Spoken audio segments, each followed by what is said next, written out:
Yo, what is good, Jets Nation? Welcome back to Jets Media. This is Richie, and in this video, we will be breaking down the New York Jets running back room for 2023. As you guys can see on Jets Media, we have a series here on the channel where we break down each position group heading into OTAs and training camp, really dissecting the depth chart, which are players that are going to make the roster, which players are going to be the starters, and give you guys my overall, thoughts of the depth chart and each individual player and their roles. And I think this running back room is really interesting to break down because it's stacked with youthful talent. They're deep, and I got a lot of high expectations for this running back room for the New York Jets in 2023. Guys, please do me a favor right now. Comment down below your thoughts of the New York Jets running back room, your overall expectations from guys like Breece, Michael Carter in year number 3, Izzy the rookie, Bam Knight. Let me know your thoughts down below in the comment section. And also, if you guys can do me a gigantic favor as well by simply hitting that thumbs up button if you guys are enjoying this series here where we break down each position group. And of course, subscribe to the channel if you are not already. Now, with that being said,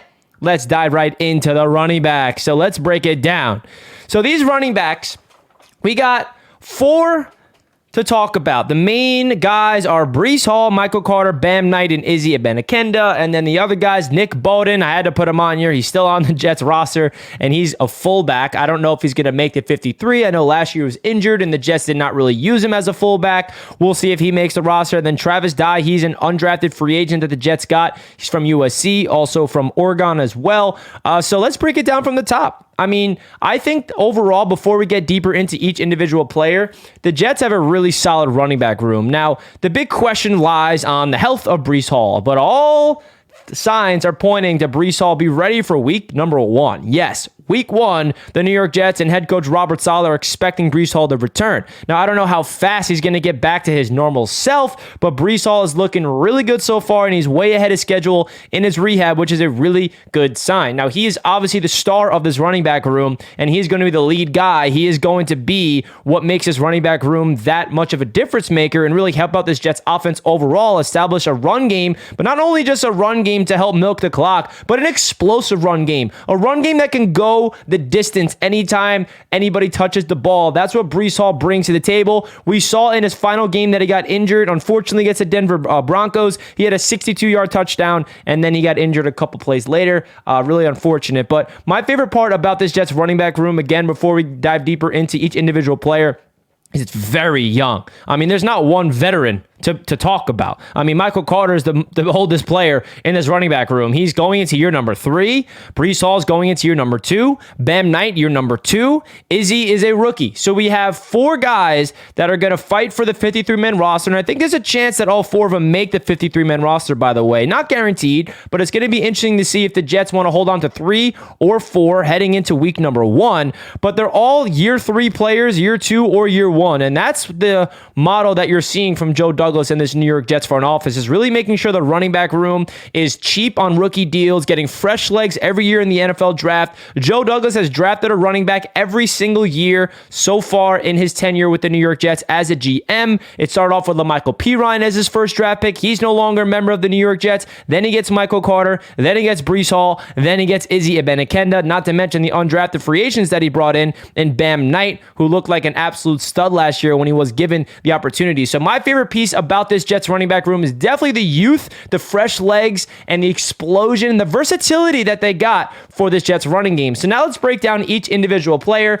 Of course, let's start off with Breece Hall. Now, Breece Hall in 7 games had 80 attempts, 463 yards, and 4 touchdowns. Now, if you stretch that over a 17-game pace, I think we can all agree that he probably would have won Offensive Rookie of the Year over Garrett Wilson if he was staying on pace to what he was doing. Now, don't forget, Breece Hall did not start off the season red hot. He wasn't even starting week 1. He was, figuring himself out. He had a good game against the Cleveland Browns. Week 1, he had a fumble, not looking great in his rookie debut against the Baltimore Ravens. That was a slippery, rainy day at MetLife Stadium. Week 3, he had an okay game. Week 4, he started getting his rhythm, and then week 5 and beyond, that's where Breece Hall exploded onto the scene. 200 yards against the Miami Dolphins from the line of scrimmage, absolutely putting the team on his back. Breece Hall was the reason why we were winning football games early on in the season. You can argue it was Breece, Elijah Vera Tucker, and the Jets defense, and you can even say the special teams, because the special teams, I know you look back on last year, special teams was kind of a negative,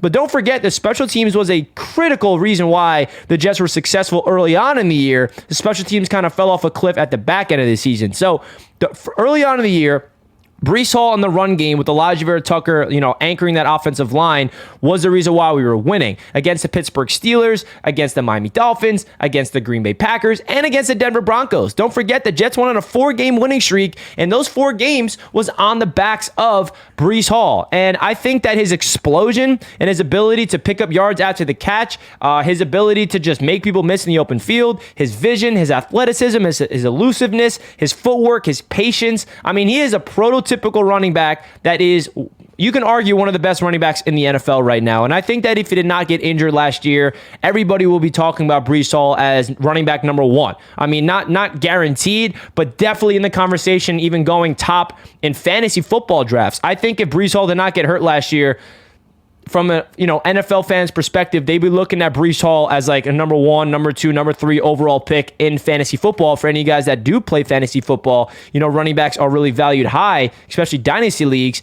But what Breece Hall brings to the table is not only his just ability to pick up the first downs and be a guy that you can be a workhorse, but he brings that element of explosion, a home run hitter, someone that can take it to the distance anytime they touch the ball. And it was really cool to see his big time first home run touchdown that we saw against the Denver Broncos. So Breece Hall, obviously, he's coming off that ACL injury. We got to keep in mind of that. But Adrian Peterson ripped apart his knee. Everybody counted him out, and then he came back and won damn MVP. Now, I know you guys saw that edit that my man made for Jets Media of Adrian Peterson. Maybe Breece Hall is the first running back to win MVP since AP. But, Adrian Peterson is someone to keep in mind with someone's knee. You can still be a successful football player. Saquon Barkley's another player, but he kind of took a couple years to get back to his normal self. So we'll see what happens with Breece Hall's knee, but he's definitely the head of the snake of this running back room. Now let's talk about Michael Carter. Michael Carter is coming off a down year, and there's no sugarcoating that. Michael Carter did not live up to expectations of year number 2. You can say he had a sophomore slump. He had an opportunity to really explode on the scenes when Breece Hall went down, but that wasn't the case. Michael Carter did not take advantage of his opportunity at all. He was not picking up any yards after the catch. He wasn't really, finding the open holes in the offensive line, and he wasn't his rookie self that we all fell in love with. I mean, I have nothing but faith and optimistic views of Michael Carter going into the season, but the reality is last year he did not really have that rookie flair that he had. What makes Michael Carter special, what we saw from his rookie season, and of course he had some flashes in year 2. It's not like every time he touched the ball he was bad. Just overall, he wasn't as good as we were expecting. But what makes Michael Carter good, and his talent is he's very slippery. He's someone that can, break tackles. He's really hard to bring down, even though he is a small, compact style running back. He's going to be that, versatile pass catching weapon out of the backfield. He's actually really good at pass protection. He's not someone like Breece Hall that can take it the distance, like, a 50-yard, 60-yard, 70-yard touchdown. But that's not what we need from Michael Carter. We need him to be a reliable guy. When his name is called, can he pick up the first down? Can he put the Jets in situations and move the chains? Maybe a red zone running back as well, helping the Jets get in the end zone. And I think Michael Carter can do all those things. He's slippery. He can make people miss in the open field, and he can break tackles. His balance is top tier, and I got high expectations for Michael Carter. I think he's going to have his best season for the New York Jets in year number 3. Nathaniel Hackett is an offensive coordinator that likes to use all of his running backs, so definitely expect Michael Carter to be heavily involved this year in the offense. Now, getting into Bam Knight. Bam Knight had a great rookie season last year when his name was called. I mean, right when he got called up from the practice squad, he made his name felt immediately. That game against the Buffalo Bills comes to mind, against the Chicago Bears at the end of the season. And then he and then of course the Minnesota Vikings game, he had those 2 big time runs. And then at the end of the year, he took a back seat and didn't really play as consistent as we would like. But overall, for an undrafted free agent, you can't ask for more of Bam Knight. And I think in year number 2, the game can slow down for him. He kind of has that home run hitting potential like Breece Hall. Doesn't have the breakaway speed, but you did see some flashes of it. He had that big time explosive run against the Vikings, like I was alluding to. Had a big touchdown run against the Buffalo Bills. It was like a 30 or 25-yard touchdown run. So Bam Knight as an undrafted free agent was a big time find for Joe Douglas. And I feel like, in year number 2, he's going to do some great things. Now, getting into probably the most exciting player of this running back room outside of Breece Hall, which is the fresh, brand new player of Izzy Abanikanda, the rookie from Pitt. Now, this player is coming off a historic run in college last year. I mean, for Pitt, he had 20 touchdowns and over 1,400 rushing yards. Now, that is really ridiculous. He had a game against Virginia Tech, folks, 350 plus yards on the ground and 6 touchdowns. This is a player that can absolutely change the dynamic of this Jets running back room. You see a lot of running backs in the NFL draft every single year. They go crazy as rookies. For whatever reason, the running back position feels like when you're a rookie, you're in your prime. I don't think there's any other position in the NFL that you can say that players are in their prime on their rookie contracts. And I think that's because they're fresh out of college. They're really fast. The game slows down for them a little early on in their NFL careers. And as a 4th-round rookie, I'm expecting Izzy to come out here and make an immediate impact. And you can argue that he might be running back number 2 behind Breece Hall based off his talent, based off what you saw from him out of Pitt. I mean, he has the explosiveness like Breece Hall. He has that home run hitting ability like I allude to. And when I say home run hitting, I know that's a baseball reference, but Robert Saleh and Joe Douglas, they reference that as a lot. And what that basically means is they have an ability to take it the distance anytime they touch the football. And Izzy has shown his ability to do that in college. So he has a lot of power as well that I like, that he doesn't really have the ability to break tackles, but his balance and his ability to lower his shoulder and his elusiveness and one-cut downhill runner is something that this Jets offense really needs if somebody goes down. So the depth chart looks pretty darn good for this New York Jets running back room. These 4 running backs are going to be competing in training camp, and there's a chance that all 4 make the roster. I don't know if they're going to hold on to 3 or 4. If you guys think they hold on to 3 running backs, who do you think the odd man out is going to be? Will it be Bam Knight? Will it be Carter? I don't think it's going to be Carter personally, but we will find out. And then the last 2 players, we're not going to talk too much about them. Nick Bawden, like I said, fullback, tight end hybrid. Can he come in there? Is he going to make the 53-man roster? I have no idea, but we'll see in training camp if he really, if Nathaniel Hackett's going to want a fullback. We'll find out about that. And then Travis Dye is a player to keep in mind because remember, last year, Zonovan was an undrafted free agent. He was on the practice squad. He got elevated and he provided a big-time impact. Now, Travis Dye could be a similar player. He would have got drafted in the NFL draft if he did not tear his ACL at USC. He was the captain of that team.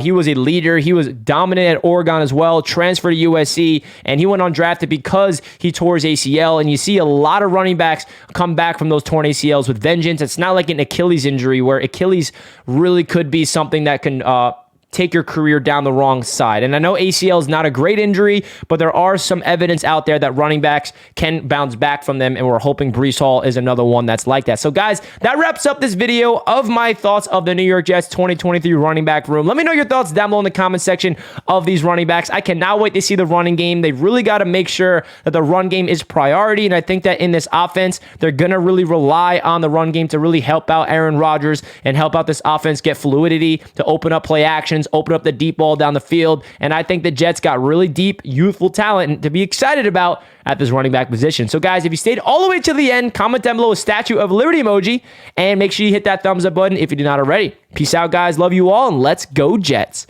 Peace.